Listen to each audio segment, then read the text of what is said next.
So guys, for the first step, if you're using a VPN or proxy, then you want to disable it.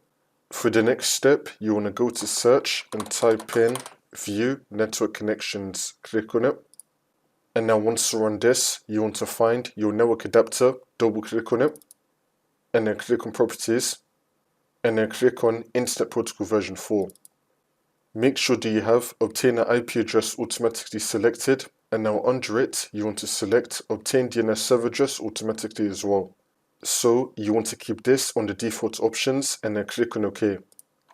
For the next step, you want to go to search and type in CMD.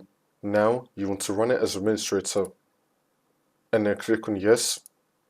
And now once you run this, you want to type in ipconfig space /flush DNS, and then click on enter.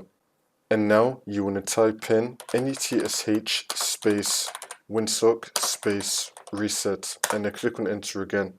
And now you want to type in ipconfig space /register DNS. Click on enter again. Wait for this to load.